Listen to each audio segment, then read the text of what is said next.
ایک جہاد تو وہ ہے جو میدان جنگ میں لڑا جائے، لیکن سامنے محترم ایک جہاد اور ہے، مجھے مستورات سن رہی ہیں، ایک جہاد اور ہے۔ رسول خدا جہاد کی اتنی زیادہ فضیلت بیان کرتے اور بار بار جہاد کا اعلان کرتے رسول خدا۔ ایک مرتبہ خاتون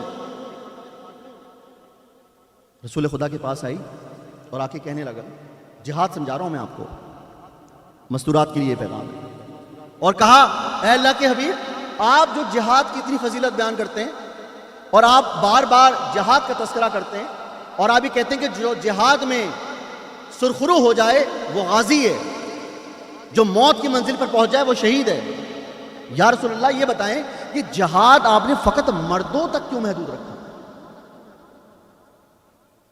یہ جہاد آپ نے فقط مردوں تک کیوں محدود رکھا؟ یہ ہم خواتین کو بھی جہاد کی اجازت دیجیے تاکہ ہم خواتین بھی جہاد کی منزل پر پہنچیں تو جب واپس لوٹیں تو غازی بن کر لوٹیں، اور اگر موت کی منزل پر پہنچ جائیں تو شہید ہوں۔ تو رسول خدا نے کیا جملہ دیا خواتین کے لیے؟ رسول خدا نے کہا کہ جو بھی کوئی عورت، جہاد سمجھا رہا ہوں، جب بھی کوئی عورت اپنے شوہر کے گھر کو جنت بناتی ہے گویا اس عورت نے جہاد کیا۔ اللہ کے نبی ارشاد فرمایا کہ جو عورت اپنے خاوند کے گھر کو یا اپنے گھر کو، اپنے ماں باپ کے گھر کو جنت بنا رہی ہے اس نے جہاد کیا۔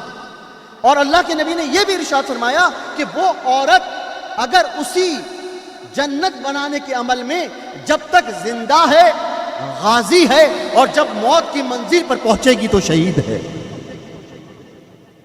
جب موت کی منزل پر پہنچے گی تو شہید ہے۔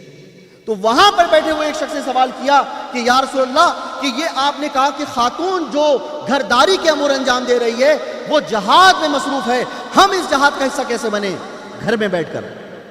تو رسول خدا نے کیا ارشاد فرمایا کہ جو بھی کوئی شخص اپنے گھر کی خواتین کا ایک دفعہ بھی ہاتھ بٹا دے تو اس کو 1000 نیکیوں کا ثواب ملتا ہے، گویا ان نیکیوں کا ثواب ملتا ہے جو اس کو جہاد کے میدان میں مل رہی ہیں۔ تو یہ اتنا آسان عمل رسول خدا نے بتا دیا۔